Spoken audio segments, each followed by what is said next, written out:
Oh, come on, bruh. Why was it taking so long to load? And then you get access denied. Yeah. Oh, okay. Just get me into the freaking game. Studio Silver. Usai UI. Huh? I'm confused. But everyone turn your volumes up for this. And let me put on my timer or else the same thing's gonna happen again. I was way off by my time. Yeah, that's yesterday. Doo-doo.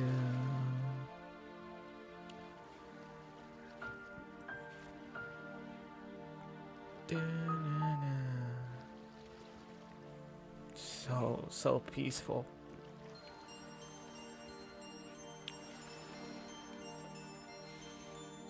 So peaceful. Anyways, what's up YouTube? It's your boy Bento and welcome back to Doki Doki Undercurrents or Project Undercurrents, whichever one you want to call it. Now, last time we finally, from the help of many and advice from many, being Aika, Natsuki, and Yuri, Melody finally made her decision, and this on and off relationship that we had with Sayuri, it is now over. It's something that is actually there, though we don't know how to break it to the other people. It's under the currents. But okay, I'm gonna shut up.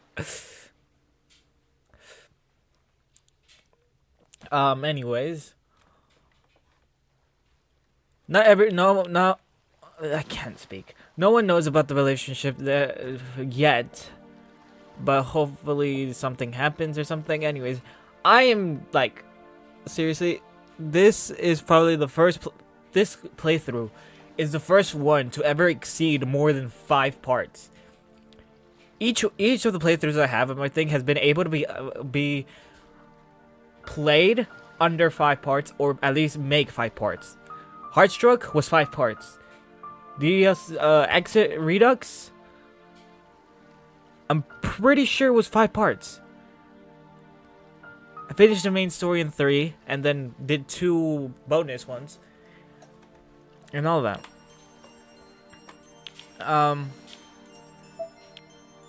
We met our last person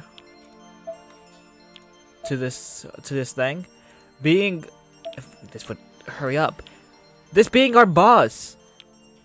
I don't know where you went, Amelia, nor do I know where you went. Y'all just left. Oh right, I forgot. You also get character stuff from this, so what does it say to say you're on? What's it about bodies? Hey, wait a minute.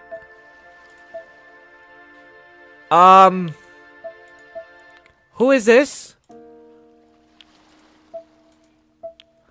An almost timeless air to him. In Melody's eyes, he seems to have not aged a day in the near 2 decades she's known him. 2 decades? How old are we? Having helped raise now 2 generations of both Nakamura and Katsuragi, the owner of the local cafe has a lifetime of mystery behind him. Questions Melody never had the stomach to ask, but he keeps an eye on her all the time. My kind sir, I do have to ask, why does everything go on this side? Why does everything go on this side? Why are you straight here? Like, that looks uncomfortable. Yeah, but as for that character that still needs to be seen, who is that?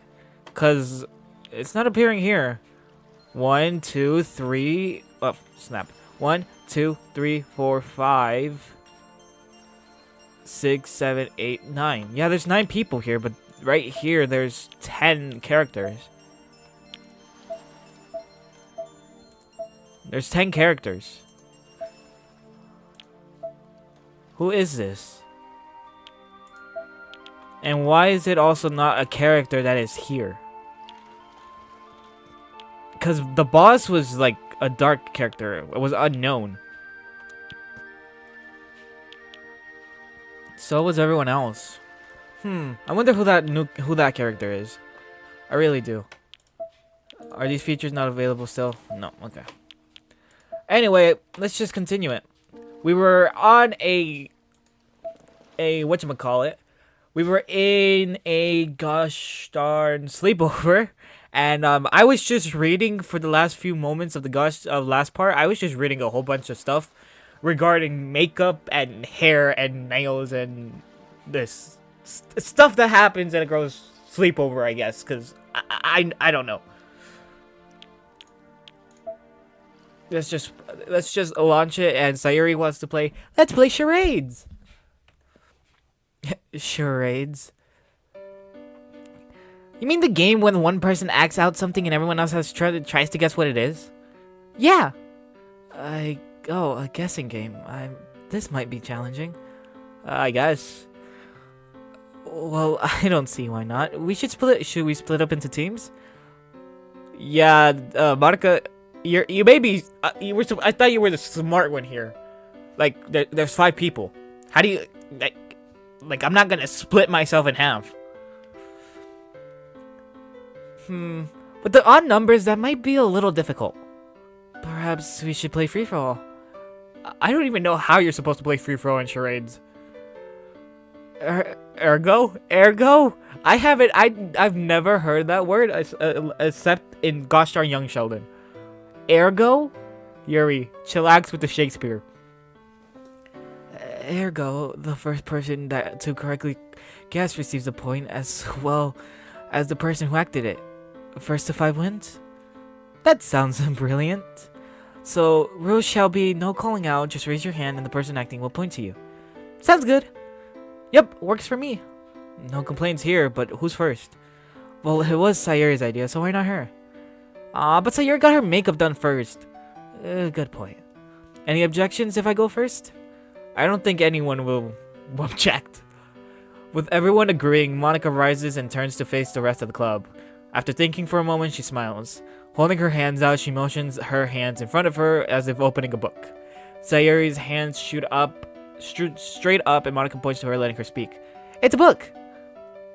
Monica nods and moves to the next motion. She then proceeds to hold out one finger. One word?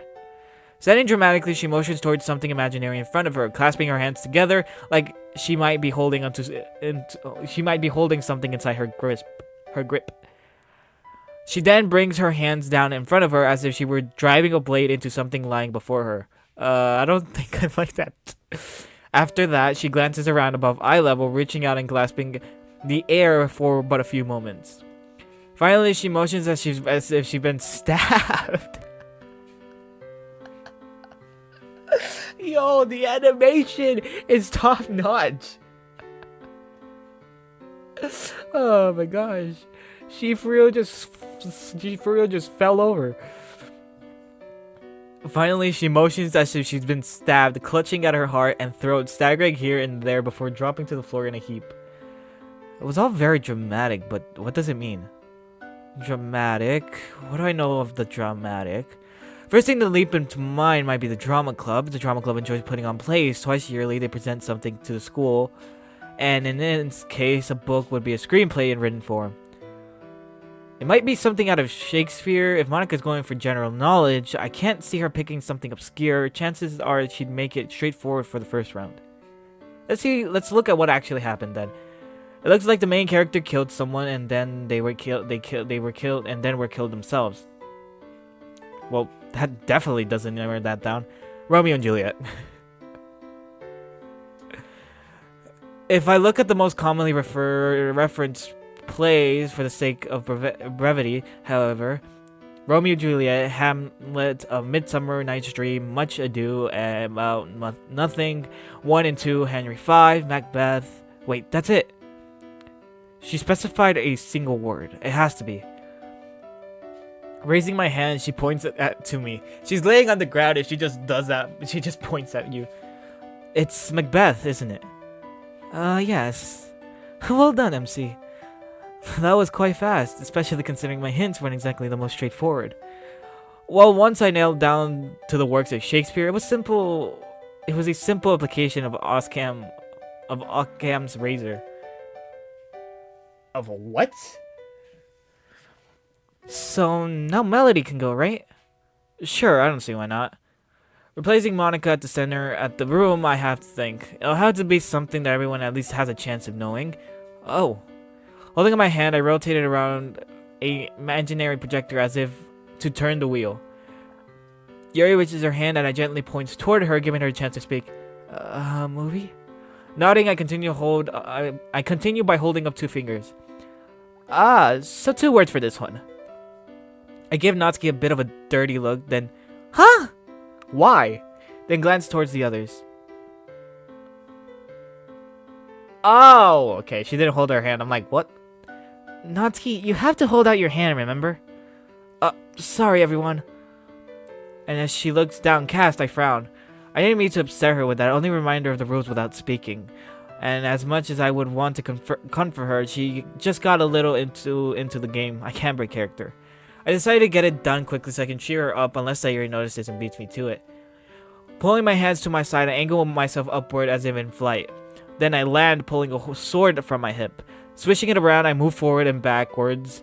Imagine just seeing this happening. I look back towards the others who don't seem to have any idea yet. This is harder than it looks. I then take my hand and form it into a pinch, sprinkling it into the air in front of me. I then make the flight motion again. Still nothing. I must be doing something wrong. I switch up my style, making an effort to change character and waving my fist to the ceiling. As I do, I form my hand into the shape of a hook. The moment I do, I see Sayuri's hand shoot straight up into the air, pointing to her as if she already has. As she looks like she's ready to burst if I don't, she practically shouts, "Ooh! It hits Peter Pan!"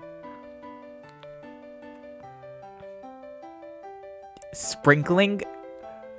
You don't know. You could have been sprinkling some gosh darn pepper, some salt, some other condiment. No one could have known that was pixie dust. And a realization washes over the other's face. Oh, so it was flying you were simulating. Damn, she was telling you sucked. And the sprinkling was pixie dust, of course. Damn, she just told you your charades suck without telling you that your charades suck. Well done, MC. It was just challenging enough to keep us all on our toes. We continue our charades for a while with Monica just beating Yuri, who takes it extremely well. Good game, Monica. That was close. Quite. I look forward to playing again. So, Yuri, it's your choice now. What are we going to do? A shy smile creeps around Yuri's lips. I don't know how easily you will agree with this, but what about Never Have I Ever? Oh! Me and Sayuri played that, but when we were tipsy.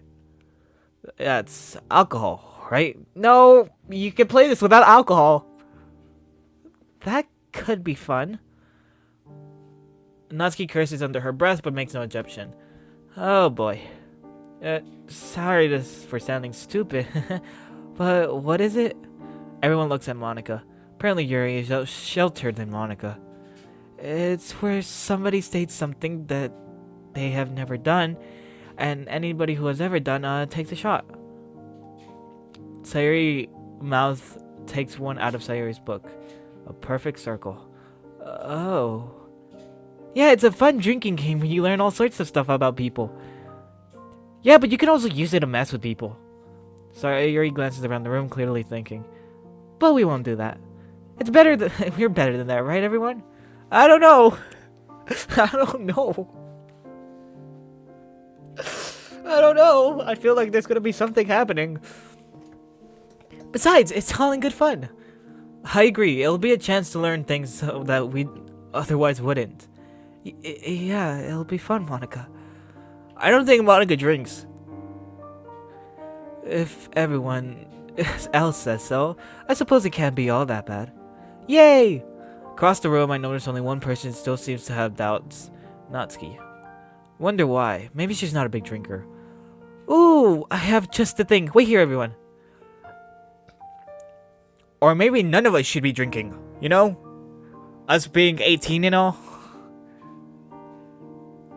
Sayuri scurries away, a gleeful expression written on her face. I'd be lying if I said I wasn't at least a little concerned, but this is Sayuri, so what's the worst that can happen? I don't know. Probably whiskey, vodka, Jaeger. She probably has a bottle of Jack Daniels under her arm. Sayuri marches back in carrying a bottle of... She brought rum.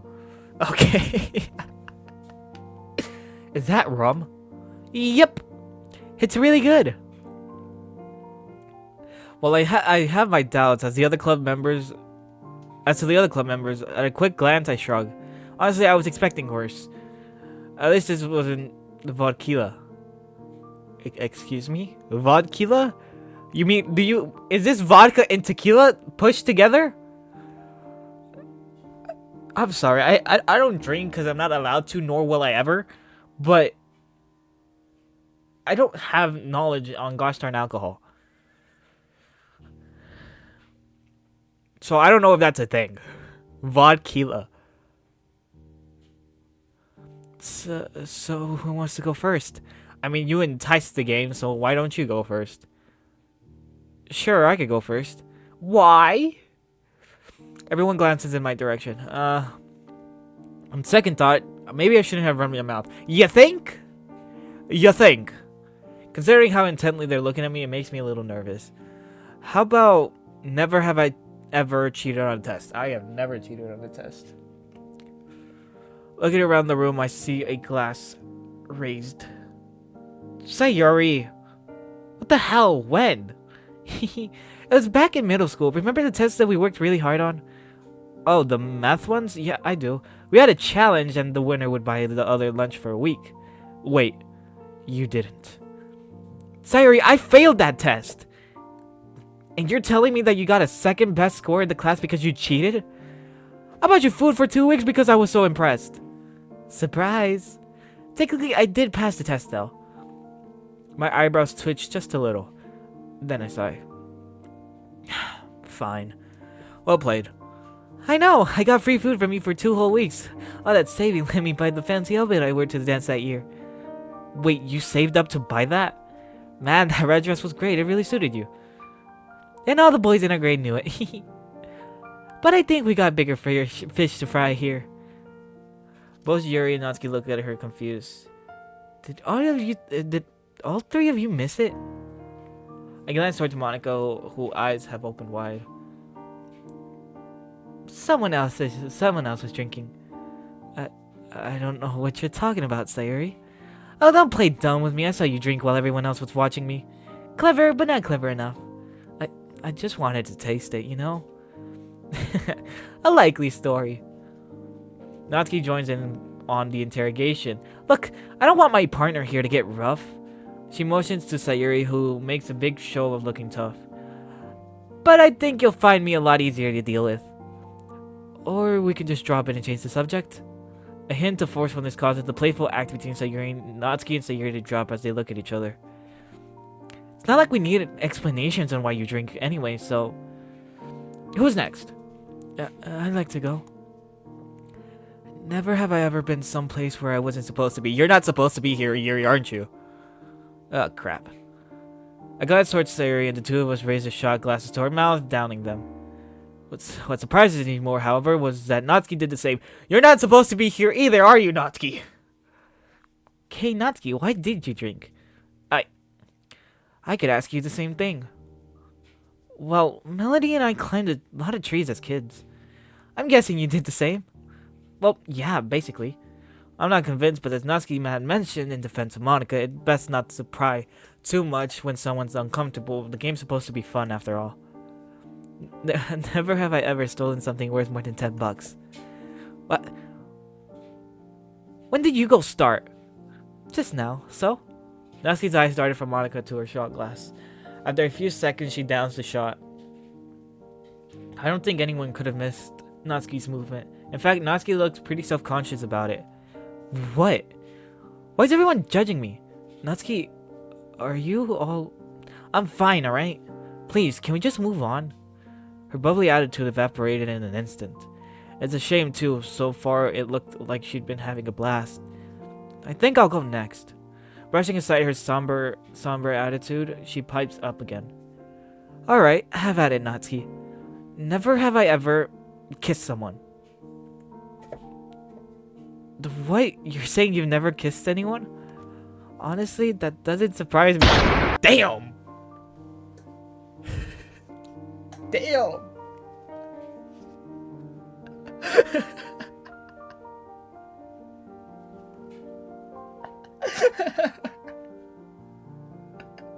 Oh my gosh, Yuri's a fucking savage!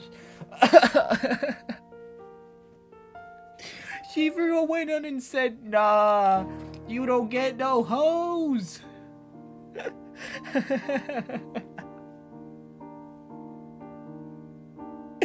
You don't get the huzz. What? Well, I just haven't found the right person yet, alright? Meanwhile, Sayuri and I steal a quick, inconspicuous glance at each other. We're far past the first kiss, man. At this fucking point, we're making out. Whoa, what do we do?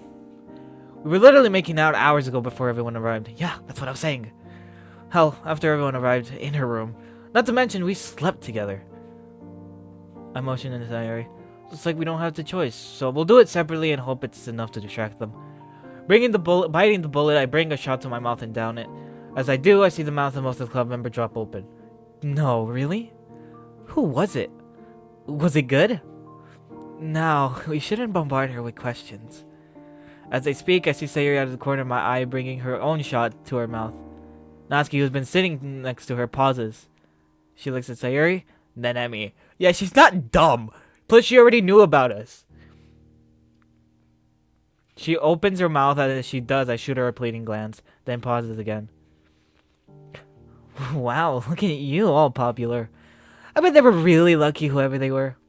She then suddenly winks at me. I know I can count on her. After a few seconds, I speak up. I think that means it's Sayuri's turn. Ooh, it is too. Oh, I got it. That was awfully quick. Never have I ever had any pets. Huh, that's both exactly what I expected and completely opposite to what I expected. As expected of Sayuri? Glancing around the room, I see Natsuki take another shot and I see Yuri clam up a little. Bringing the shot to her mouth, she pours it, throwing her head back. Excuse me? She shakes her head, probably in an effort to keep it down, then looks back to everyone. Huh? What is it? Oh, nothing. I just realized you went almost an entire round without drinking. I'm sorry that I'm boring. Not at all. Hell, I drink almost every round. That doesn't mean that my life is interesting. It just means that we live different lives to one another. Yes, right. A moment passes. Then, just as we're about to move on, it was a raven. You had a raven? Say what? He came to me one dreary winter's day, tapping upon my room's window pane while I sat by it, curled up in the book and a cup of chamomile. I could not help but let the poor thing in. It was freezing outside.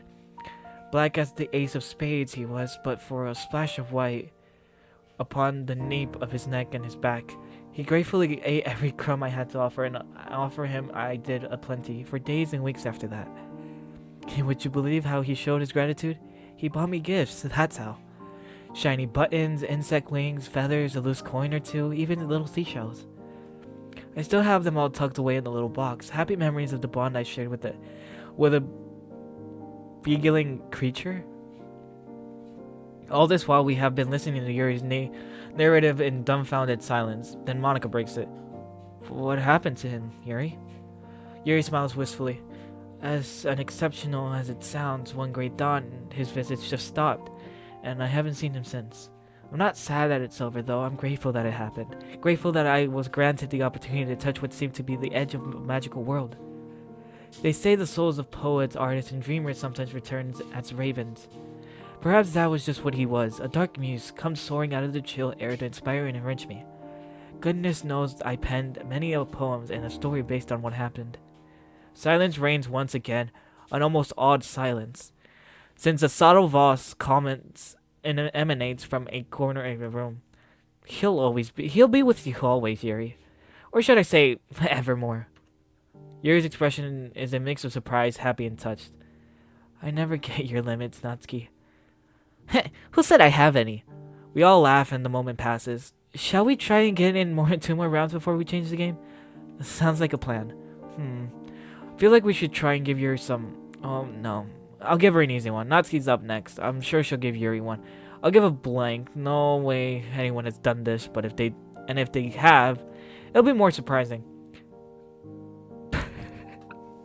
Never have I ever rapped. You're looking at the Slim Shady of the DDLC verse. What's good?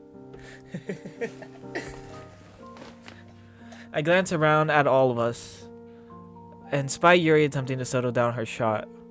Yuri? She's a poet. That's pretty much what rap is, alright? Just poetry with gosh darn music at a fast pace. Natsuki sees her as well. What, Yuri? She puts her shot glass down. Wait, what? Rimo looks at her incredulously. Wait, when? Well, that raven I talked to, Legrand? Well, rapping and high-pitched whistling would get it to sleep. For my own personal sanity, I opted for the former. Not to mention all the stray cats and dogs whistling attracted. Stray cats? Were any of them ginger with green eyes? Yes, actually. Why? No reason. Yuri throws her a questioning look but doesn't push further. So yes, I had to learn to rap. It's more poetic than you'd think. Well, I think that means we need to get Yuri up for karaoke later. Yuri looks flustered, but I can see her mouth curl slightly. She must be very happy. I believe it's Natsuki's turn now. Never have I ever had a crush on a fictional character.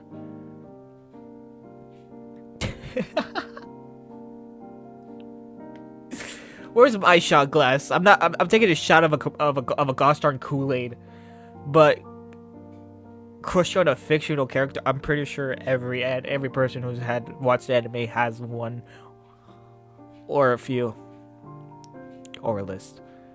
Everyone very quickly takes a shot except Natsuki. We all look at each other sheepishly. Nobody says anything for a good minute as Natsuki smirks. Anyone gonna share their crush? After all, don't you love them? I'd be happy to share my fictional crush if you share your non-fiction love interest. Natsuki blushes bright red, and if she'd be speaking, I'm sure she'd be stammering. I take a mental note that she hasn't denied the existence of such a crush. After all, who knows when such information might become invaluable. So, you guys want to change the activities? Yeah. I think it's my choice now. It is, yes. What is this gosh darn sleepover gonna finish? Natsuki brings her hand to her face thoughtfully. After glancing at each of the club members, she then turns to Sayuri. I've got it. We need the stuff. The stuff? Sayuri for a moment looks confused. Then her eyes widen in realization and a smile breaks across her face. Yeah, the stuff. Natsuki, you're a genius. And the two of them scurry off, leaving the remaining three of us to wonder. Should we be worried?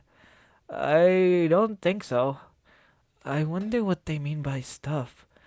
Well, I think I have a vague idea. Yeah, me too, but it's not... what? Do I tell her my suspicions? No way, this is Sayuri we're talking about. Though now that I think about it, Sayuri drinking is a relatively new concept for me. Who knows what else she gets up to. Just then, Natsuki makes her return ta-da!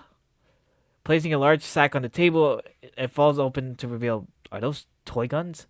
She brought the, it's Nerf, or nothing. I look at her in confusion, but her smug look is enough to blow the confusion away. So here we are, everyone. Everyone pick a gun and then take 15 of the foam darts. That's all you get. Mind you, no picking them up off the floor. Why 15? Otherwise we'd be here all night for one round. Makes sense, yeah. With that, Monica leans in, grabbing one of the guns from the sack. It's a large one, and from memory, it has an automatic function. Oh snap! She got the switch on it. It as well as a shield on top. Small grin crosses her face as she holds it up. Perfect. Oh, actually, everyone take two. Best to have a sidearm. So I have an assault rifle and a gosh darn pistol. As she speaks, Sayuri enters the room carrying a crate of darts. Alright, let's get started, shall we? I see Yuri reach into the bag upon being told to take two and pulls out two revolvers. Oh, she going Wild West on here. On these motherfuckers. This'll do nicely. Standing up, her hair flows down from her shoulders and then assumes the pose. Man, she looks badass. I want to see her. They should have drawn that, bro. They should have been drawing these things. Like, I want to see these in action. Yuri with two revolvers. Oh, actually, I got one at home. Can I go grab that? Yeah, sure. Just be quick or we'll be starting without you. Sure. There's no way they'd be mean enough to play without me. Besides, it won't be too long. I race out the front door into the frigid night. Jeez, it's cold out here. I make it to my front door, unlock it, and open it and fly through. Now, where did I put it? After considering for a moment, I race to the closet. Prying it open, I see exactly what I was looking for. Ha! Perfect! Kneeling down, I pick up the belt and start loading it. I have a belt? After placing 13 shots in the belt, I place one in my sidearm and the last one in my pocket. That should do nicely. I have to keep count as the belt goes for 25 rounds, so I'll have no idea when I run out unless I do. And with that, I make my way back to Sayuri. Did I bring a freaking machine gun? I gently open the door. And I see something that truly shocks me to my core, sending vibrations along the shock lines of my skin and digging deeper into my brain. Sayuri? Lying on the ground in the living room is Sayuri. She isn't moving. Hell, from this far, I can't even tell if she's breathing. Slowly approach her, dropping the gun as I do. After a few steps, I break out into a run. Sayuri! Huh? Sliding across the ground on my knees, I come to stop next to her head. Sayuri, can you hear me?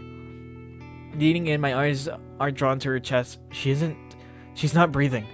Oh god. What do I do? I know CPR, but aren't there steps I need to take first? Wait, I need to check her pulse. Grabbing her wrist, I can feel that it's still warm. I was only gone a few seconds.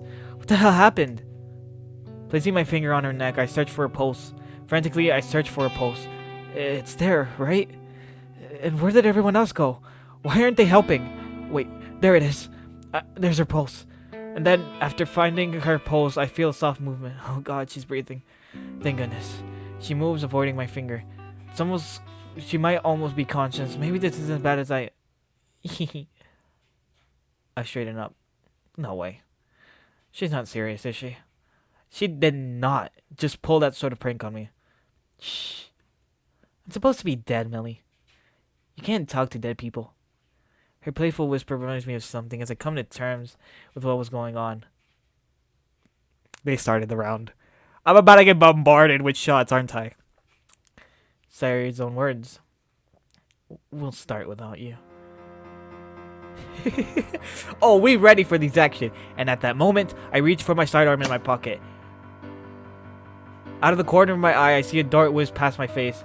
Whoa, hey, no fair. Yo!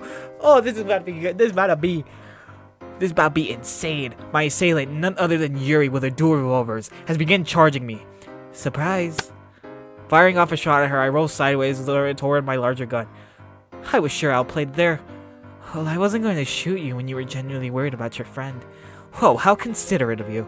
The sarcasm dripping from my voice, I violently reach for my guns. Yuri's prow practically on top of me, both guns bearing down within only a few meters of me. I grab the heavy gun, turn it on, and aim it at her direction, firing off a volley. The rapid fire causes Yuri to leap backwards, flipping behind the couch. Man, not only does she look badass with those guns, but she acts it too.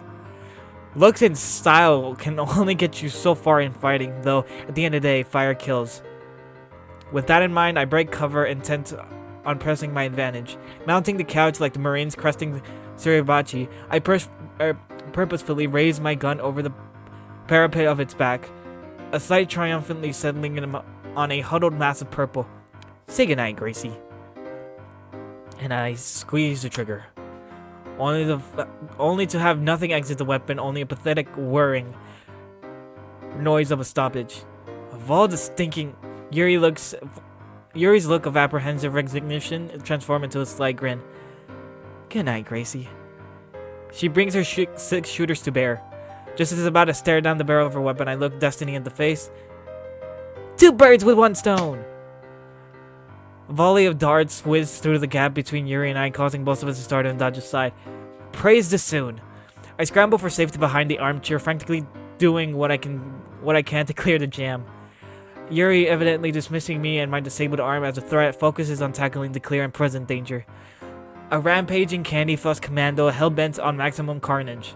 The battle spills out of the living room in short order. Against all reasons, I stop and gawk in awe at the sight of them going at it amidst the battleground of the living room, weaving and bobbing, adroitly taking advantage of covers as they close the distance, losing pot shots at one another every opportunity that presents. 60 seconds of old school John Woo.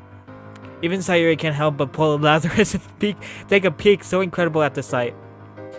It's a close run thing, but the issue is deciding at long last. Yuri blunders, hiding behind a rack of shelves that isn't big enough to shield her. That rack isn't going to help you any, Yuri.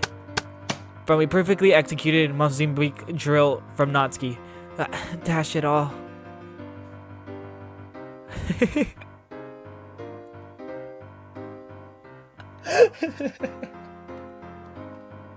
She for real done squirted ketchup on her. Much to Natsuki's and my belief of amusement, Yuri pauses to smear herself with ketchup before dropping her gun and glitching her chest, gasping out some famous last words as she does so. Now ends the mystery.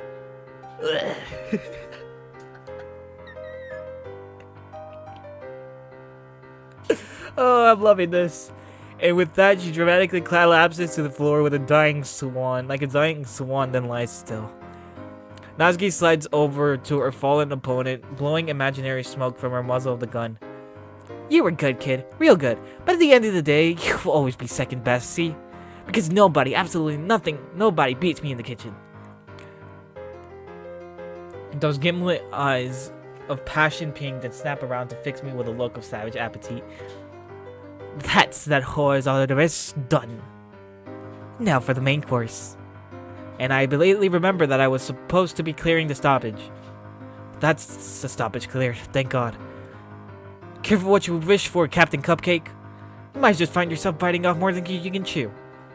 The dance macabre begins anew. Fancy footwork, dips and pirouettes. I have never seen a worthier partner, nor a more frustrating foe. She's walking on. Okay, she's gotta start Spider-Woman. She legit just walked on the ceiling.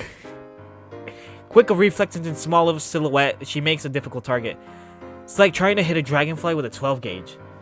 But at the end of the day, you know what they say: a good big gun will always beat a good little one, or so I think.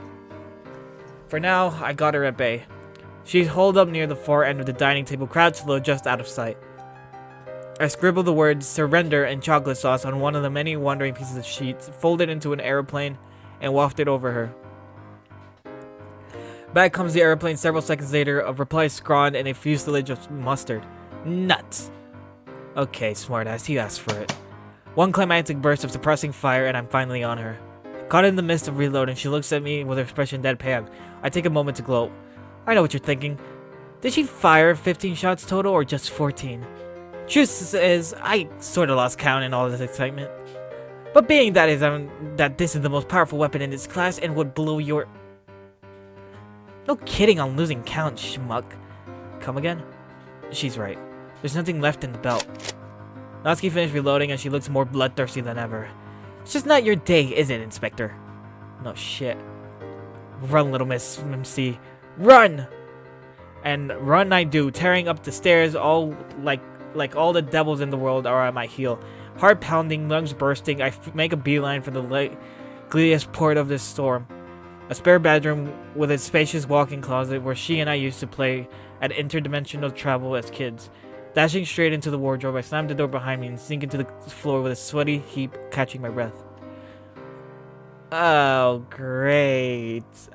I just like to imagine I entered the thing, I close it, panting for my breath, and then I just feel the barrel of a toy gun behind my head. Let's see what she says. Only to discover, as my vision adjusts to the extremely dim light streaming in through the door's loops, that I'm not alone. Desperation loves company, it would seem. Or is it great minds thinking alike? Either way, you're a sort for sore eyes. Monica, what are you doing in here? She hangs her head ruefully. Dropped my primary during the initial havoc. Didn't take long for me to empty my secondary as well. Clearly, I'm no expert at this. And now here I am, completely defenseless with nothing but this closet for shelter. Outside, I can hear the ominous pad of purposeful footsteps. This closet, in which I'm going to meet my end. I clasp my hand over Monica's shoulder, reassuring, "Don't pull yourself down. You made it this far, and that's amazing for a neophyte.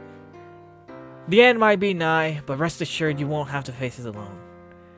Monica gazes gratefully at me, flashing me a bittersweet smile. Just as she's about to open her mouth and reply, "Here's Natsuki!"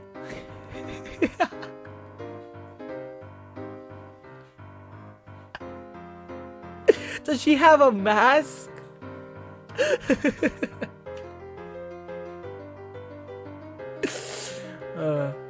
What happens next is a blur. She has a mask. The doors of the closet fly open. From where we're crouching on the ground, what stands in the frame looks like a gun-totaling pastel-hued giant clad in what appears to be Sayori's old hockey mask. Her eyes blazing with unholy light, Monica screams a piteous noise arousing all my protective instincts. Without a second thought, I hurled myself between her and her executioner with predictable results. Down I go. A suction cup dart sticks to the middle of my forehead. Psst, such a heroic nonsense. Far less predictable, though, is how it all ends. The heck? Natsuki suddenly finds herself sporting precisely the same head accessory as I do. A suction cup dart landed smack dab above her right forehead eyebrow. Suction cup dart fired from none other than you. You told me you were out. Helpless. Defenseless. I took that shot Natsuki meant were for you. Based on that faulty knowledge.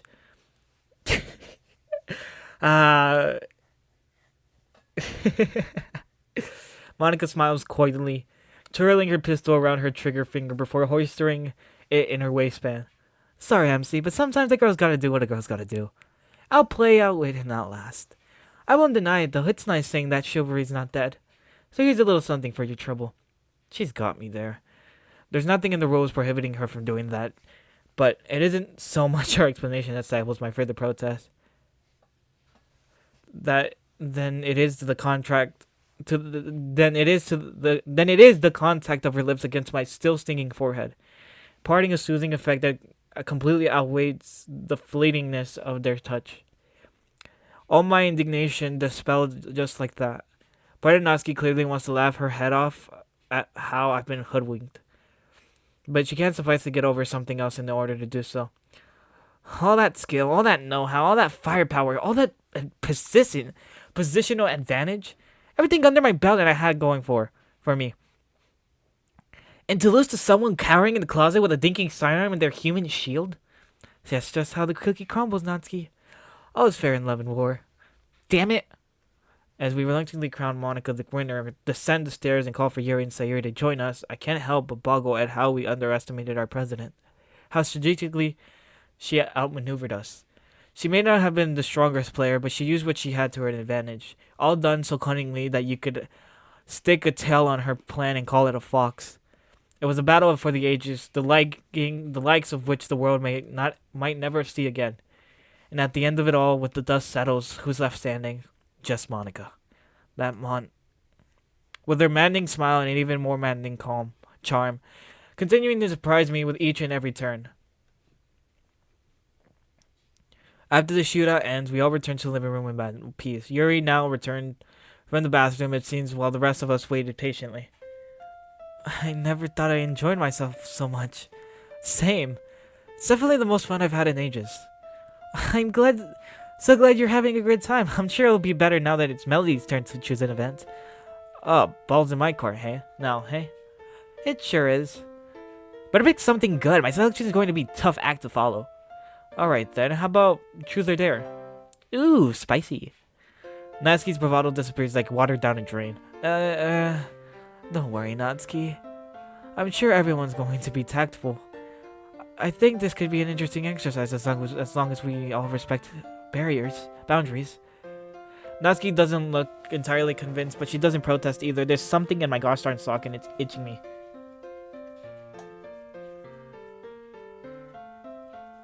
I don't know what's in there, but it's itching me a lot.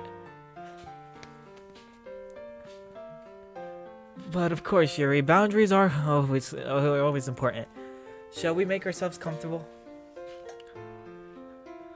Is it just me, or does Monica look a little pensive in spite of her going with the flow? Probably just me. Everyone else is concurring with her and settling around the coffee table. Well, everyone except Natsuki, who seems bent on making herself as inconspicuous as possible. I think it's only fair that MC begins. Sure. Move clockwise in a circle? Sounds perfectly amenable. So, choose a dare, Monica. Monica hesitates. Nope, I wasn't wrong at all. After all, there's that pensive look, and it's intensifying. When I'm on the verge of asking her if everything is okay, her mouth sets in a determined line and she makes her choice. Truth. Not sure I was expecting that, but okay. Alright then. What's one thing you wish others knew about you? That being the popular girl at school, the scion of a wealthy family, isn't all that it's cracked up to be. Silence reigns. I was expecting her to say something like, I wish people would stop putting love confessions in my locker or something. Now it just feels like we're holding an intervention or something. Monica takes a long breath as if it's to say more, but it doesn't come. She seems to be a little better than before, though, like this has been the first step in relieving herself of the considerate burden. And I think that's absolutely worthy of a praise. That took courage. I absolutely agree. You do so much for everyone. Meaning deadlines, targets, expectations. I don't think you get half the credit you deserve. Well, we'll be sure to make up that deficit, won't we? Totally, we love you, Monica, and if you're in a difficulty of any kind, just know you can always come to any of us, just like how we can rely on you. Natsuki doesn't say anything, but holds Monica's hand and pats it reassuringly. Monica lets out an almost awkward-sounding chuckle. You're the best, you know it? All of you are. What would I ever do without you? Hey. No sweat, Monica. We got you. The stagnant air steadily clears, and Monica does the same with her throat. So, moving on. Choose a dare, Yuri. She bats her eyelashes at Yuri, and she does so. I can't help but chuckle. That winsome charm of hers is back. Dare. She shuffles apprehensively in her seat. It's okay. Like I said, I won't push boundaries, so if it's too much, tell me, okay? That seems to do the trick as Yuri's tense hands relax a touch. So why don't you show us your secret talent, Yuri? Yuri goes a little pale. Sure. Yuri fetches her bag from beside her, rummaging through it. Out of it, she draws an elegant box, which she opens like a dark tome of arcane mysteries to reveal tarot cards? Yes, I do readings, mostly for myself to guide my through particularly difficult situations. You'll be surprised what power these 86 sigils hold. How much they can reveal about a person or a circumstance. I never understood how tarot cards work. All of us marvel at the beautifully illustrated cards, with their eldritch imagery, all vampires, werewolf, gothic architecture, and benighted dreamscapes, so full of hidden meanings and sinister symbolism. Truly you are a lady of talent and taste, Yuri. You're too kind. I'm no expert diviner, mind you, but I know enough to interpret what the cards symbolize and apply the meanings to matters at hand. How about you surprises in Yuri? Let's see what your deck has to say about each of us in turn. Are you absolutely sure? Its truth can be hard to swallow sometimes. I don't want to embarrass anyone. Aw, we're among friends, aren't we? We don't judge each other, right? Last thing I'd ever want to do. Last thing I'd ever do to those I care about. Undoubtedly. Not gonna lie, I'm very curious to see what the card says about me. Same, they might just end up cutting straight to the truth and help us avoid performing stupid dares. That's one way to look at it. You okay there, Nat? You've been pretty quiet thus far. Natsuki attempts a smirk, although it's not as jaunty or confident a smirk as what she'd normally pull off. No harm trying, no skin off my nose. Like a stack of cardboard's going to be able to read my mind. Alright then, here goes. Yuri's hand deftly flutters, shuffling the cards with the expertise of a professional croupier. Once, twice, thrice she does this, before spreading them out in the near perfect semicircle. Pick a card, any card. I reach forward, draw one of the spread, and flip it over. What? I think I might have just been wrong about this tarot business after all.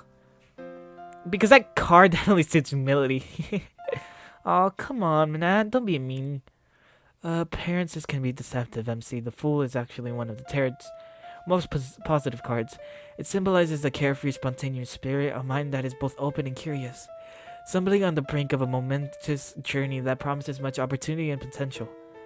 If you put it that way, I suppose that sort of does apply to me. I take a leap of faith and join the club, pretty much in a whim, keeping on an open mind, and look where it's gotten me. It's been quite a ride, full of amazing discoveries. We're all the better for your membership, MC. Totally. I prefer that on the face of it interpretation or whatever. My turn. Sari reaches over and draws. What does this mean? Yuri smiles. The six of cups indicates a strong connection with your inner child. You love revisiting happy memories from the past, reconnecting with old friends, and reminiscing about fun times you've shared. And you always give people the benefit of the doubt, rarely if ever expecting anything in return. That sounds exactly like me. Down to a T. The bit about reconnecting with old friends is especially relevant since I joined the club. It is, isn't it? And I don't know what we share to ever, and I don't want what we share to ever end, Melody. It won't, not by a long shot. I relished the fond moment for a bit before letting Monica have her turn. What do we have here? Wouldn't have expected anything less. The Queen of Wands, a social butterfly, passionate and enthusiastic, a mover and shaker. Someone who is determined to make a difference, a natural-born inspirational leader, full of energy and charm. That's our Monica. Monica blushes. These cards sure know how to flatter, girl. Nah, I can already tell that Yuri is the one saying all this stuff. Ain't no flattery, just truth. Yuri abruptly becomes very serious. There's one aspect of the Queen of Wands that often gets overlooked, mind you. While bold and outgoing, she is also in touch with her inner self, the lesser-known aspects of her being that people aren't aware about. Don't be afraid to show this shadow side of yourself, Monica. Doing so is healthy. It will help you connect with others on a deeper level. This harken back to the truth Monica told earlier during her tone, along with whatever else might have gone unsaid. Once again, she looks a tad reflective, but only for a few seconds. I'll definitely keep that in mind, Yuri. Thanks for your advice. And with that, Yuri sinks back into her usual demure self. Not to worry, I'm always glad to be able to help. 3 for 3, I'm impressed. Everyone turns to look at Natsuki. Can we make it 4 for 4? Natsuki starts diversely. You're not gonna make a statistic out of me, much less a believer. I'll buy, but only to prove that these cards aren't the hands of faith. She reaches forward and draws. What? Are you sure you want to hear this, Natsuki? Don't keep me in suspense, Yuri. Just get it over with so we can return to the main game. We're getting more than a little sidetracked. Yuri sucks in her breath. The 7 of Swords. The card of secrets, deception, trickery. Of trying to get away with something behind other people's back. A high-stakes game with immense risk of discovery. I can practically hear more than a few eyebrows rising. Mine sure did. Yuri is dead serious once again. Whatever's going on, Natsuki, tread carefully. The effort at covering things up will not be worth it. Natsuki says nothing for several seconds. When she finally speaks again, it is through a thin, tight smile. 3 for 4, close, Madam Zora, but not cigar. Can we get back to truth and dare now? And that we do, if only to make the atmosphere less tense. You can practically cut through the tension with a knife. So, Sayuri, truth or dare? Ooh, truth. Okay. What's the most trouble you've ever been in? I think Melody knows this one. I wince. I have a feeling I know what she's talking about. Oh, is this about the time you disappeared for an entire day? Yeah. Well, that sounded just a little forced. So I was climbing a tree just before school, and I kinda got stuck up there for basically the whole day. Yeah, I was wondering where you'd gone because I saw you at school and then not in class. Well, that... She seems to grimace a little, not to be a very fond moment. It must not be a very fond moment. Hell, I remember it pretty clearly. Not too long after we stopped talking, she went and disappeared. Of course, I was concerned there were rumors. Rumors that she'd been kidnapped or something. I'd be lying if I said I wasn't scared. And then someone found her in a tree. Hell, they almost called the fire department to help her get down. But that didn't make it any less shocking. I didn't even find out she'd come back until the following day. It really did shake me back then.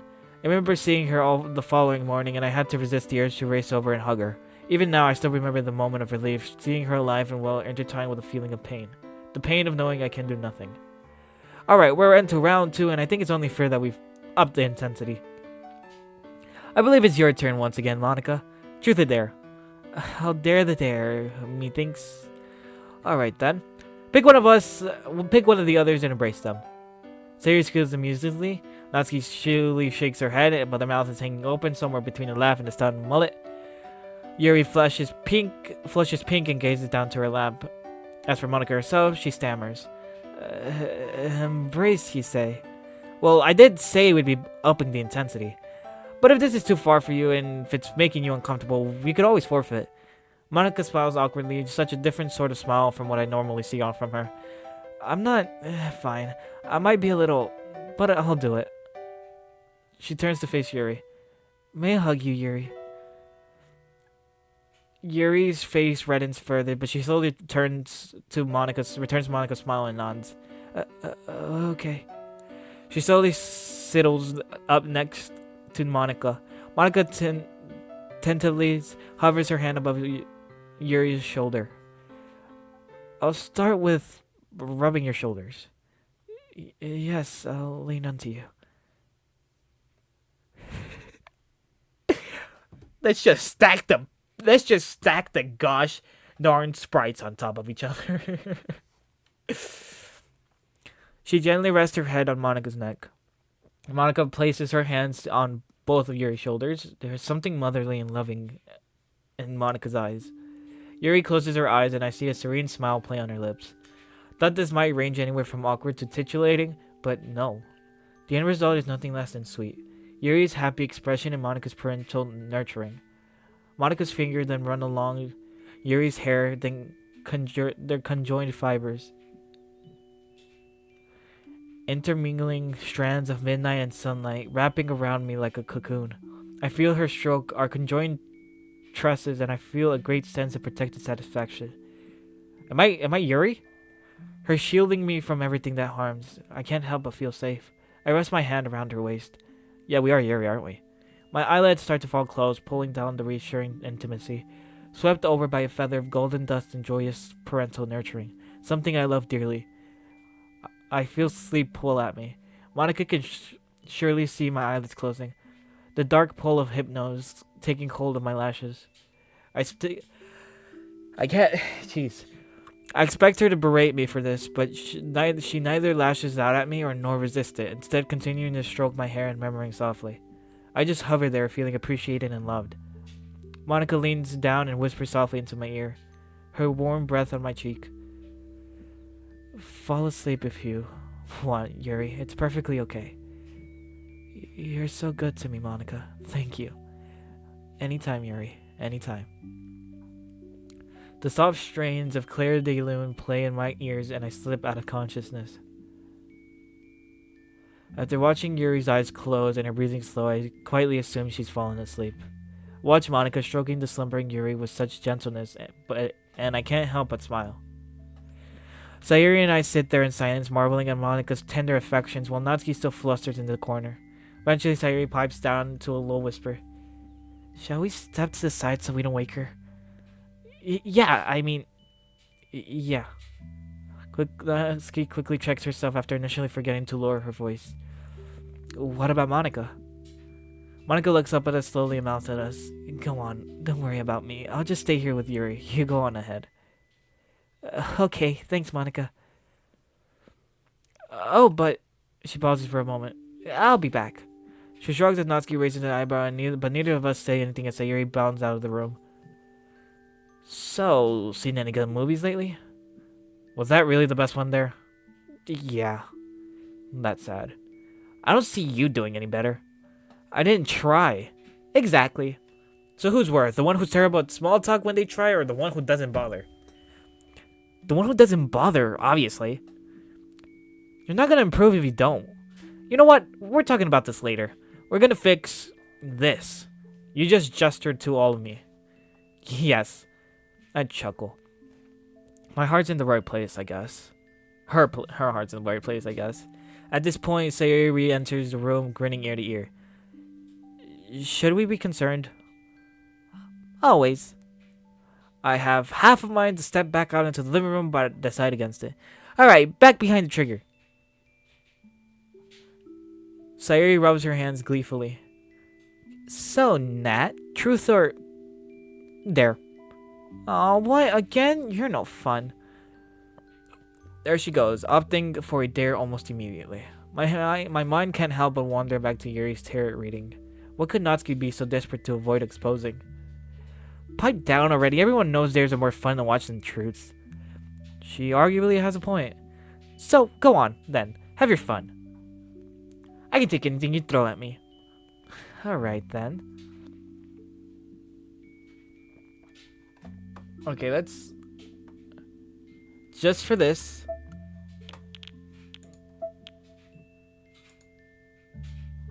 We'll bring it down to 52 once the other music starts playing, but right now it's just this.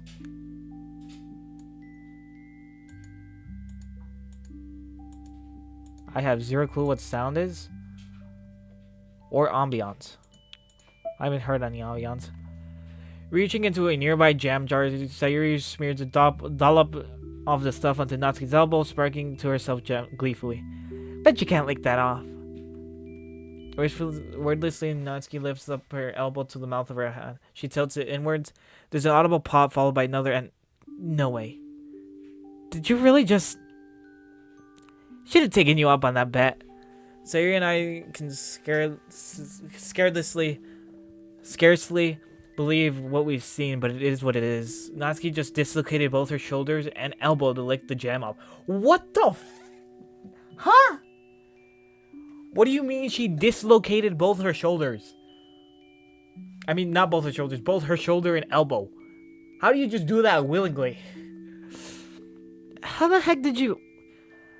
I was born pretty flexible. Can pop my joints just by flexing the tendons. It comes in handy more than one occasion. She laughs nervously. Enough about me already, hey? Time to put MC through her paces. And Sayuri, what was that awesome jam? Was that some awesome jam or what? I'll have to note down that brand so I can put some in my pastries. Sayuri and I glance quizzically at each other, but decide to play along. Natsuki composes herself and turns to face me. So what's it gonna be? With the memory of my previous ordeal still fresh in my mind, the answer is obvious. I'll opt to tell the truth this time. Oh, maybe I'll be able to prove myself wrong with dares are being more fun to watch. Joy. Alright, MC, what's your guiltiest pleasure? Now it's my turn to smile. Barford girls, hands down. Sayuri lays a guffaw that she frantically turns into a cough upon seeing Natsuki's expression. In a fighting mood, aren't we? I said guilty as pleasure, okay? Which implies that it's pleasurable, so don't take it so hard. Ha! My eyelids drift open, I realize I'm being held. Hands softly hold me and support my body, whose fingers rest upon me. Wakey, wakey, Yuri. Monika? Yes, Yuri, it's me. Slowly, memories of earlier trickle into my consciousness. I fell asleep on you? I'm sorry, Monica. Really, I... Hush, Yuri. Everything is fine. It was nice, actually. You slept very peacefully.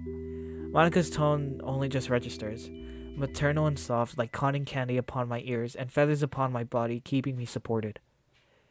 And I noticed what is actually supporting my head. Monica lets out a slight chuckle. Don't worry about it, Yuri. Seriously, though, it's nice to feel... It's nice that you felt comfortable enough to sleep on me. And I do truly feel comfortable, Monica. Lovely. What do you want to do now, Yuri? Well, where are the others? They moved to the kitchen in order to keep the noise down for you, Yuri. But it's your choice. If you're tired, you can sleep for a little longer. No, it's okay. We shouldn't be keeping them. But thank you. I mean it. My pleasure. She softly strokes the hair out of my eyes. Her hair brushes my skin as she gently lifts me into a sitting position. She places her hand on my knee. Come along, Yuri. Yes, let's... She takes my hand and helps me sit up. Hearing the commotion, I watch the girls make their way back to their seats. Hey, we finally get to see our gosh darn character sprite. For some reason, they seem to be holding in chuckles. I assume whatever conversation they had was quite something. Well, look what the cat dragged in. How are the doting lovebirds? Well, enough. In any case, I believe we were about to ready to rejoin the game. My cheeks burn. Lovebirds? I shouldn't have fallen asleep if Monica suspects anything. But Monica simply beams at me. Also, we aren't lovebirds. I was just giving Yuri a hug. She just happened to be tired. Right? Yes, I was tired and Monica made me feel comfortable and warm. Right. It's called harmless cuddling, that. You should try yourself sometime. Natsuki sighs, but I can't help but feel a little bitter. And a whole lot happier. I never knew Monica cared that much about me. That anyone cared about me. But it's lovely nevertheless. After seeing Sayuri's handiwork, it's all I can do to keep myself from giggling. Can't believe I didn't think of it myself. Tell me, MC, what's your happiest memory? Monica opens the floor to return to the game, giving me a chance to drag my eyes away from Yuri. Oh, that was very much not what I was expecting. The grin returns on Monica's face. True, but what's life without a little subversion? True, well, if I had to pick a single moment, I think it would be the time my family threw a barbecue. Oh. Yeah, it was a great day. We invited all the neighbors over. I had some friends to hang out, and we all had food. All the food we possibly want. Oddly enough, because it was so long ago, I don't remember all of it. But it's still the first thing that comes to mind when I think of happy memories. I would have been, what, 5? But honestly, it does stick out to me. Hey, Siri, do you remember that? I glance her way, but all she gives me is a half smile. I don't think so, so no. It might have been something before we met. Maybe it was. Well, there you have it. So, you haven't had any memories since? I most certainly have. I have memories with all of you, of course. And I'm sure that tonight will be the one to remember as well. Yes, I'm sure it will be. So, would it be my turn? Yeah, I think it is. So, who'd ask? Well, the point is to spring it on them. Not just ask them politely. That is true, in that case. Sayuri, truth or dare? Me? I did say your name. Gee, Sayuri, way to be caught off guard. Oh, Her expression melts into confusion and a little concern. I think I'll have to go with dare. Oh, I see. I don't have anything for this one. How unfortunate. She glances around the room and locks eyes with me. I know what I have to do. I don't know if I had the strength left to do it, but it needs to be done. Alright, me, for the sake of the party. Leaning over to her, I whisper something into her ear. As I pull away, I see Yuri's flesh crimson. But...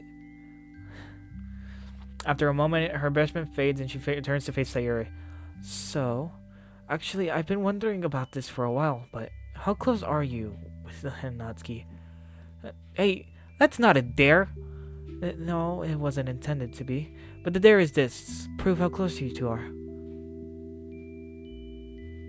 What? She did not just say that. She didn't, did she? What does she think she's going on? Glancing at Sayuri, it becomes clear to see her cheeks are flushed, though whether it's from embarrassment or... how close we are. I mean, we're pretty close. Yeah, of course we are. Like, it's not like you... It's not like I wanted you to like me or anything. Just sorta happened. The room erupts into chuckles, though I don't care to look at any of them. My eyes are fixed. I find myself supporting the urge to pout. It wouldn't do me any good. You know, Natsuki, I've been wondering the same thing. You two have been together since the start of high school, right? Well, yeah, but what does that... So, you two have been together through all your biggest ups and downs, right?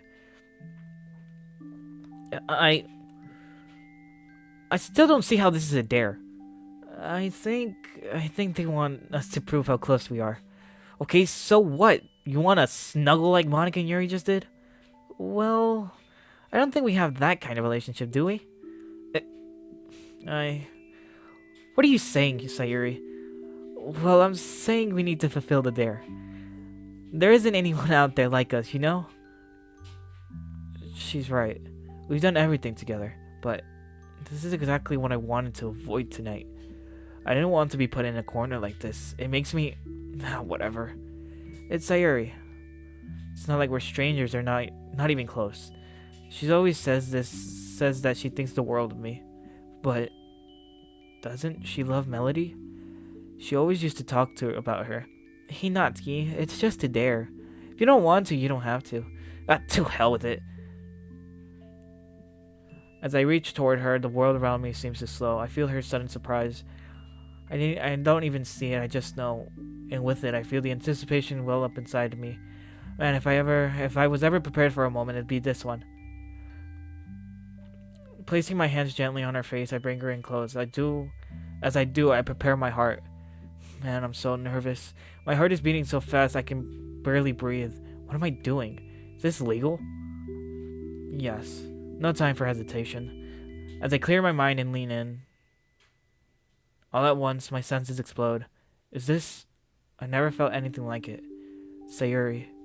Honestly, I'd almost have taken anyone at this stage, but she really cares about me. She honestly believes in me. What else could I ever ask? The sensation causes my body to tremble, shuddering. The anticipation had been killing me, but now it just seeks escape. With I feel all my doubts evaporate and just let myself be.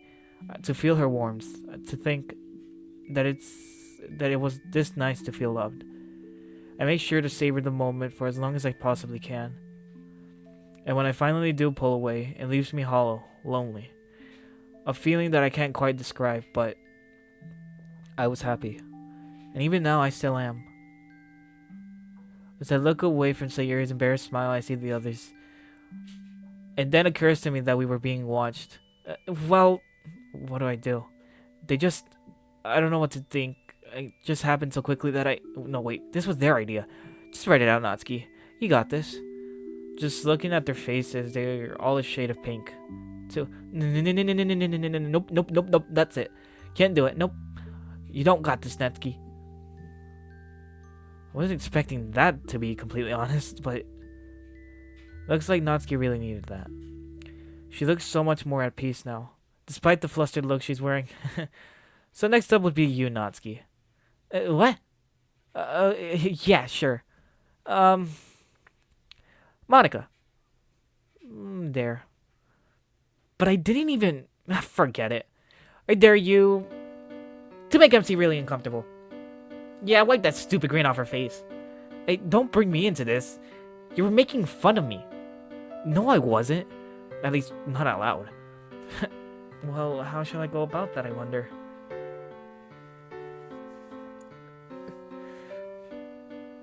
I don't like this. Why are we zooming in? Last time we zoomed in on Monica, I got jump scared.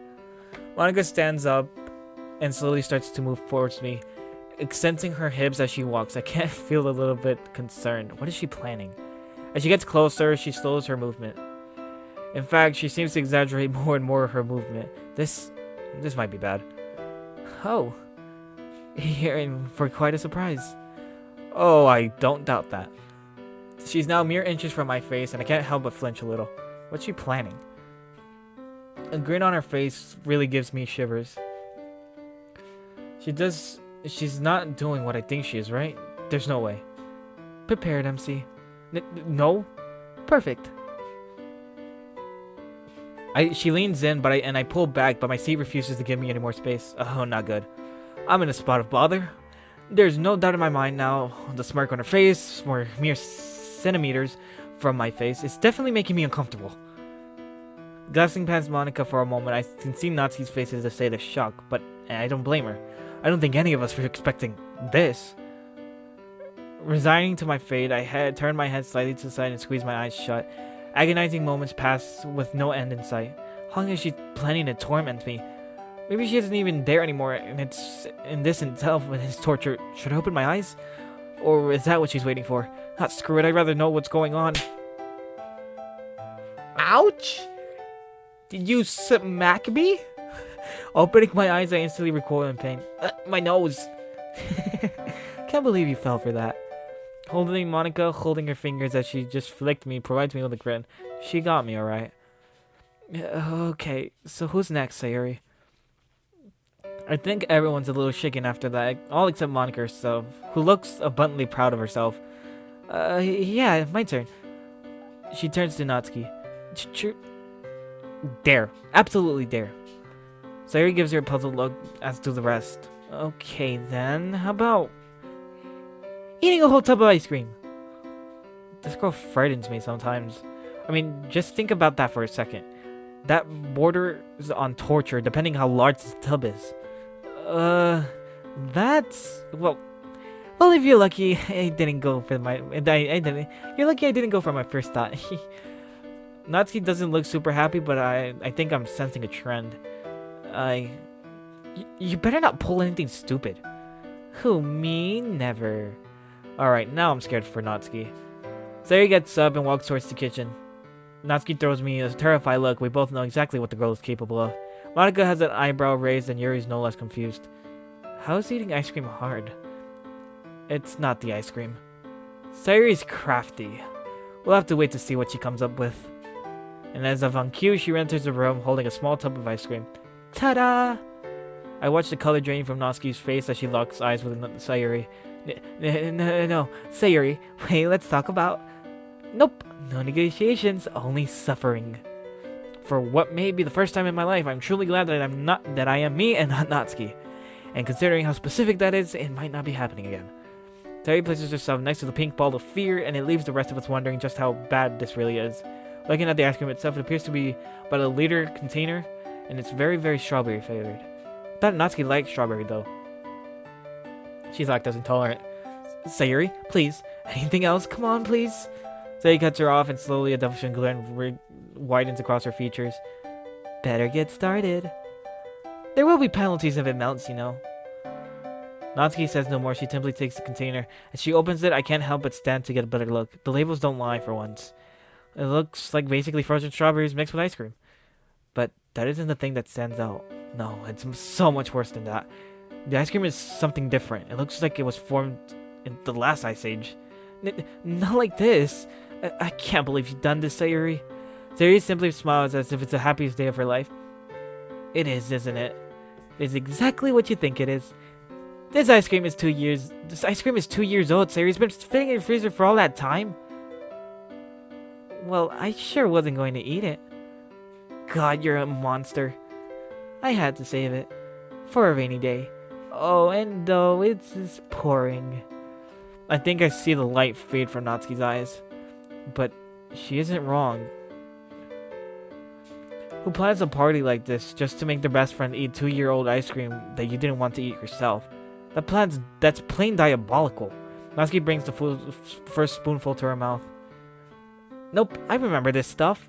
Come on, it's your favorite flavor. No, it's a ridiculously rich version of my favorite flavor. We had this discussion when we opened it, remember? And how do you expect me to remember that? It was over 2 years ago. Sayuri turns to me and winks. All I can return is a look of horror. Sayuri, she's a demon. Eat up now, Natsuki, otherwise if any small amount melts, we'll have a punishment game. And with that, Natsuki's fear overtakes her, suffering from a block of frozen flavoring. It took mere minutes for the entire thing to be devoured. Just what in the hell sort of punishment game does Sayuri play? It was today that I discovered my best friend's sadistic streak. I can think of a great way to end this night with a bang. Bring on the karaoke! Right as I plump myself up, my phone starts to hum in its annoying little tone. I pull it out of my pocket and stare at the screen. I feel a twinge of my lip. I feel a twinge in my lip as the screen burns into my eyes. Mel? Wait, you got a booty call? Out of the corner of my eye, I see Sayuri elbow me. I can almost feel the impact. It's either my father. It's my father, because we have our mother blocked. It's my father. After that, I think Monica says something, but I can't quite catch it. Something mumbles and trips out of my mouth as I stand and move towards the door. Hey, what is it? What's going on? Just a call. It doesn't look just like just a call. I look back at Sayuri. I think I want to glare at her, but my face is frozen. Mel? You guys start the karaoke without me, okay? I'll be right back. Nothing else leaves my mouth as I step out of the frigid night. Close the door and look at the screen again. It's still ringing. I pick up. Yup. Hello? Hey, Melody. Oh, lovely. May I ask what possessed you to call me right now? I just wanted to check on how you were doing. Send a text. It's been doing wonders for the past 3 years. How are you doing? I'm fine. What does fine mean? What do you think it means? I'm doing okay. I'm alive and I'm well. I continue to breathe much like you're... And I'm sure my mother's... What more do you want? I had zero clue what the hell that was said. I'd like to hear some more details. Is school going well for you? You have access to my grades if you so wish. You just check yourself. I have checked. Almost straight 5s. I know you're doing well. I'm very proud. I'm just trying to make some conversation. Well, if you started 5 years ago, maybe this conversation would have gone somewhere. Anyway, you caught me in the middle of something, so I'll be going back to that now. Good day. Wait. Are you there? Did you hear me hang up? You know, it is a little shameful to have your father chase after you like this. Let's not start with what's shameful. I think we both know one of us will have a bad time. So what's that something I interrupted? Lord Almighty, get to the point. This is the point, Melody. Stop. Stop calling me that. I'm tempted to throw my phone face first into the cement and just end the call that way. It'll cost me a phone, but it was money. It was my money anyway. I just get another one. This something. If you must know, I have friends over and I much prefer their company over yours. Well, that's nice. I'm happy that you're taking the steps to get out of your shell. A lot of people will value you, you know. So do you have another plan lined up in the next couple of weeks? There's a festival in 2 days, but otherwise it's just a normal day-to-day. The Ghost Year Festival that Misato and Karen used to talk about. He pauses, as if not sure what to say. I'm sure you'll have a wonderful time. I'm sure it'll be better than this. Speaking of Karin, have you spoken to your mother recently? What do you think? Considering you apparently care and you think still... Considering you apparently care and you're still a massive deadbeat, how do you think that witch is managing? Nothing, it is it? Nothing at all. Expected, but disappointing. What? Is there something up with her? Don't tell me she went out in the rain again. You know how witches are with water. He stifles a chuckle. No, not last I heard. Misato's still been in regular contact, so it's been difficult to avoid. Aunt Misato? He says nothing for a moment. They've been staying with me over here recently. Now it's my turn to pause. Part of me is curious, part concerned, but I decided to still not press the issue. It's been nice having them back in the country. We went fishing a little while back. Have you learned? Did you teach me? To be honest, it's not worth teaching. It's mostly for the serenity in the conversation.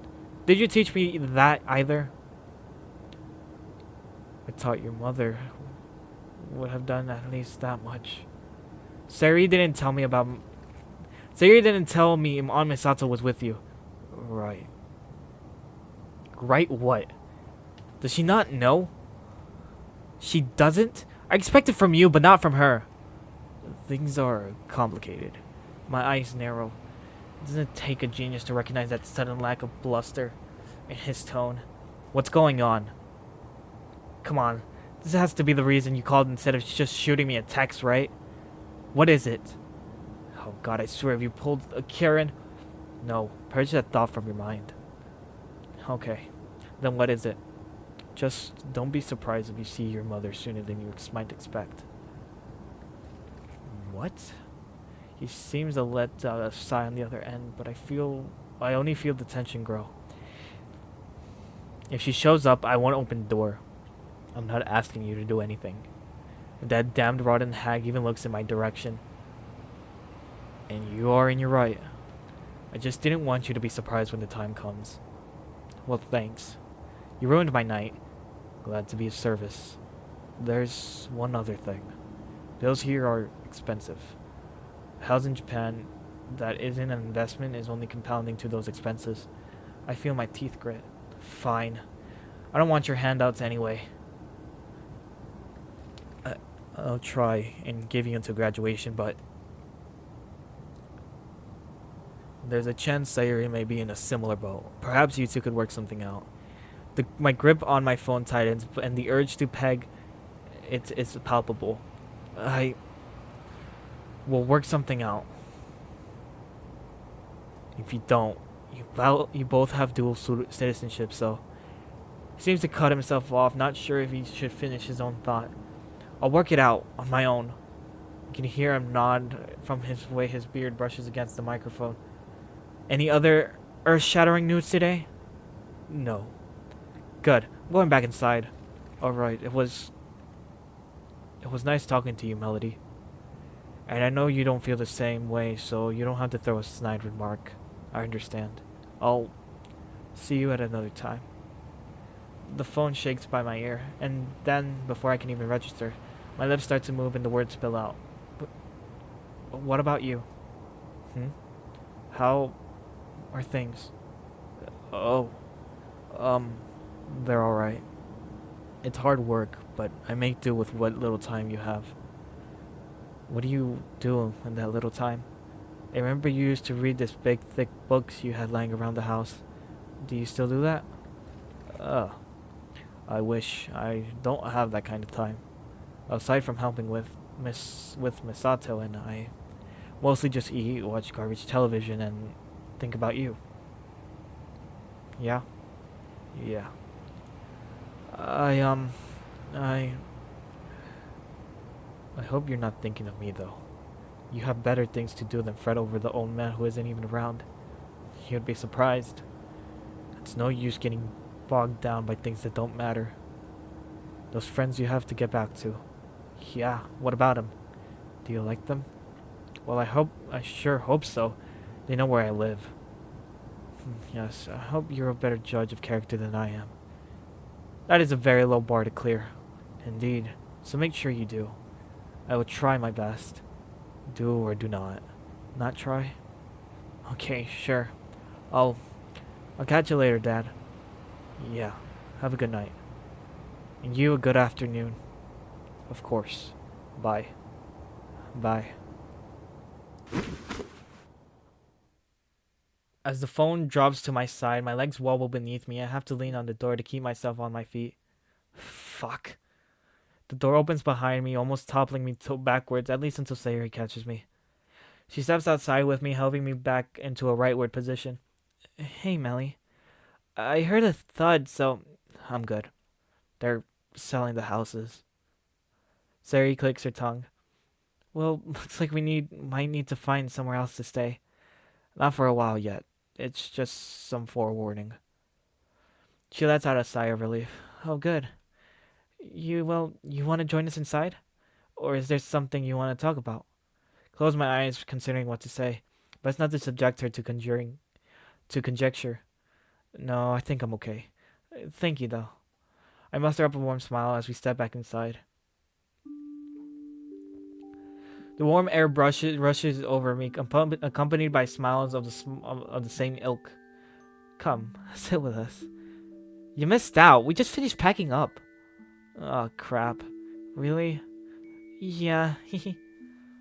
I take my seat once more, sighing. Did you rap, Yuri? I did. Oh, come on. I wanted to see Yuri rap. I need someone to make an animation of that. Daughter of a bastard. Maybe next time? I'll say. It was exceptionally impressive. Yuri looks at Monica, who giggles. What, am I not allowed to copy your mannerism? Please, I think we had enough flirting in this room for one night. Get a room. Yes, I do agree, though. It wouldn't be myself responsible for the overt of my such actions. Natsuki flushes crimson, jumping to her feet. Fuck off. Sayuri starts to let out a restrained giggle until Natsuki punches her in the arm. Then Sayuri just laughs. As I want to say fifth wheel here, I think I'm gonna go wash up. I agree. It's getting a little late. Should we be heading to bed? What? No. It's way too early. We have preparations we need to do for the festival still tomorrow, Natsuki. It will be irresponsible to stay up late. I agree with you both. I won't stay up much too longer. Maybe half an hour? Okay. But I'll be going to bed now. Same. Sayuri, what will you be doing? I'll stay up. Okay then, come Yuri. We'll head to bed. Okay. Thank you for being so nice to me and making it such an enjoyable night.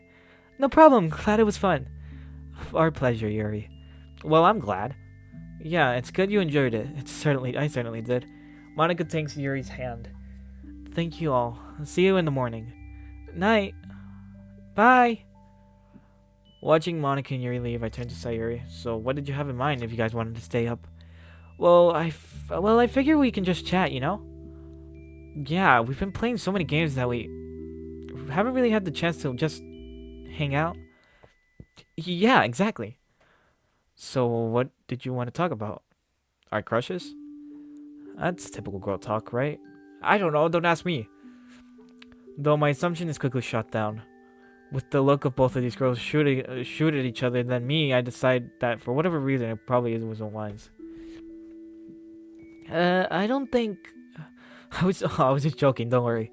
Besides, even if you told me, it's not like I'd tell them or anything. I'd keep it to myself, like a good friend, you know?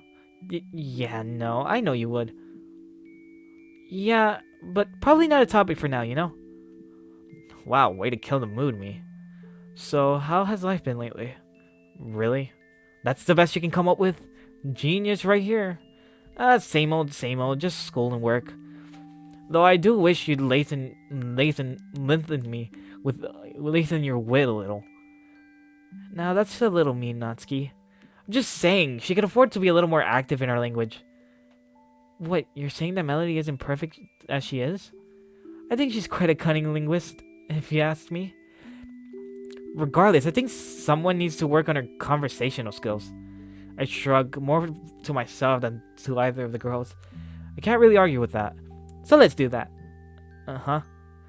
Do I really need to explain it? This is exactly what I'm talking about. As much as I hate to admit it, she might have a point. I really haven't had many friends since Sayuri and I stopped talking. My social skills are great, so I think I'll take a lead. Not so fast. Sayuri shoots a glance at Natsuki, something that seems to convey more than a little confusion. That's exactly what I mean. You got a gut in mind for conversation, but that's not exactly what you need. You like confidence in tense situations, but you're good around people you don't know. MC is much the same. You get self-conscious around people you know, though you still don't have a problem with people you don't. That would be because of your work experience, I bet. So, because you're used to people who aren't your peers, and Sayuri is, and I don't think the two of you interacting would be very helpful. Especially considering the two of you are uncomfortably close already. What's that supposed to mean? So you're gonna talk to me. With her facing me dead on, I can't help but start to feel a little uncomfortable with the intensity of those eyes. Surely that's exactly what she's talking about, isn't it? Though the look on Sayuri's face gives me a pause. So, tell me about yourself. And you fail. Introductions are paramount. Good introduction would set up that relationship for life. It's almost impossible to fix that initial impression later on, so get it right. Hesitation is akin to letting yourself be intimidating. The other party will walk all over you as long as you know them. Don't fall into the trap. Be confident. You didn't even give me a chance to prepare. How was I supposed to react properly? By being better. Not your fault you can't keep up. And that is exactly what I'm going to fix. By learning to react to situations, you will be able to make better impressions and save yourself from ridicule. But you missed the point. If you don't have time to process the question, how are you supposed to react? By being smart, by predicting what they're gonna say, by having a list of responses for common questions. If you can't at least do that, are you really ready to step out into the outside world? Hey now, I've been living in the adult world for 3 years. I don't think you have any place to lecture me on being an adult. Oh, really? She moves to stand but pauses, replacing herself on the couch. Her voice is hushed, almost a whisper, but a hint of threat still lingers. Will you take my advice or not? I don't think I've ever seen Natsuki like this. In fact, for the look on Sayuri's face, I don't think she has either. I'm listening, but I don't think you should be lecturing someone on your own age like you got life experience on them. Fine. Her voice loses the hostility, but hasn't regained any volume. Next, what to say in that introduction? Both politeness and assertiveness are imperative. If you are rude, that will damage the other party's image of you, same if you're too passive. Be smart about what you say. If you are talking to an employer, tell them what they want to hear. When making friends, tell them what makes you worth knowing. Her quiet tone is usually starting to get unsettling, considering how loud she usually is. So, how does it apply to complete strangers off the street? That's easy. Tell them as little as you can, while still being polite as you work out what stance they take with them.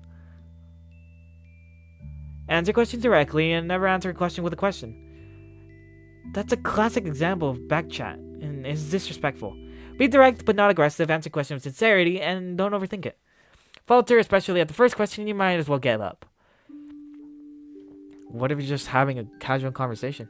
I'm glad you asked. That's good news. You will never have to worry about that. A first conversation is never purely casual. Both sides are just scoping each other out. That's how we learn about each other. So nothing changes. Even at a party, if you let yourself get caught up in the mood, you'll be in the subject of all jokes for weeks. Do you want that? Well, what if you don't care what other thinks about you? Are you an idiot? Do you want to die alone? Ignoring masses can serve you well, but never ever ignore individuals. Individuals can cause you hell. Individuals start rumors.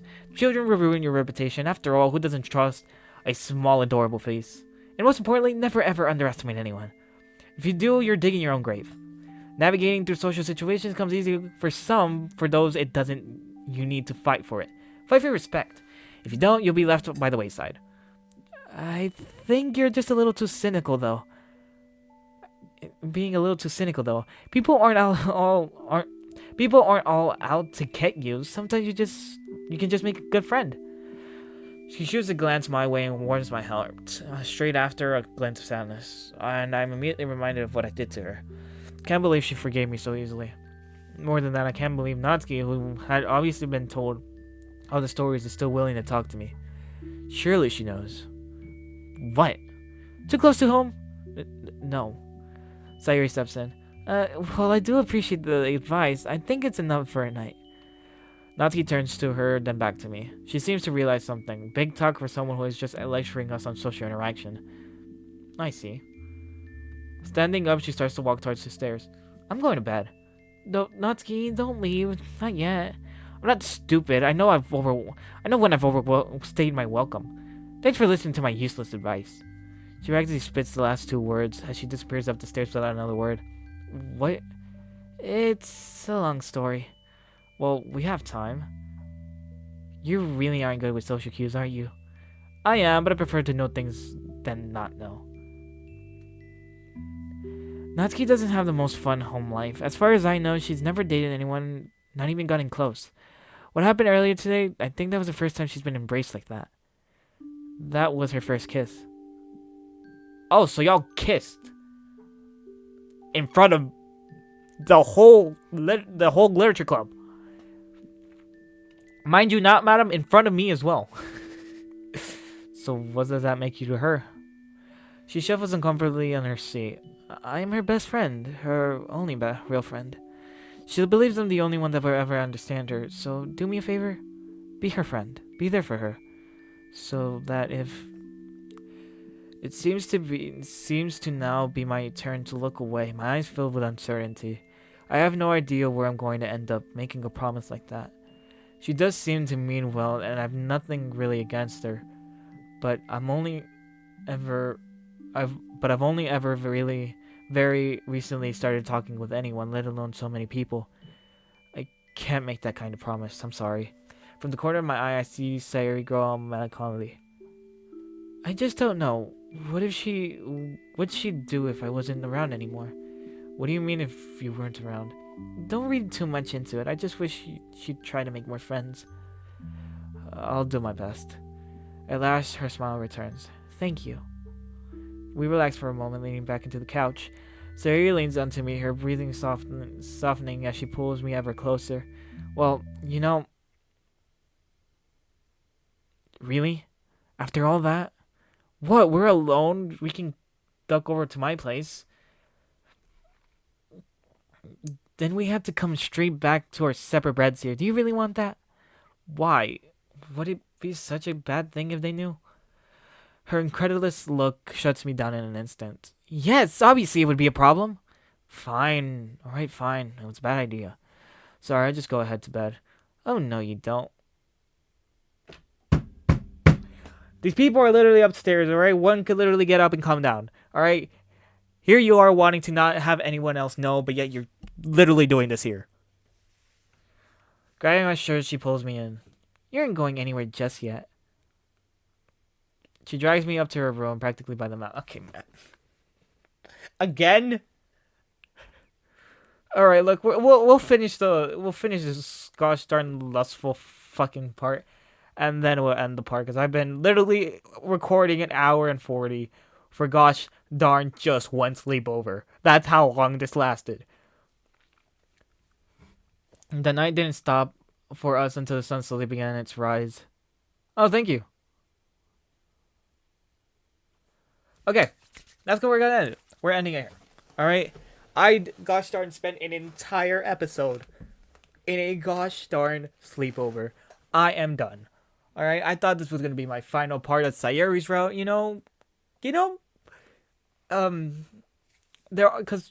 Like I said, there are other mods and other games that I want to play, but of course I don't want to leave one gosh darn whatchamacallit playthrough uncompleted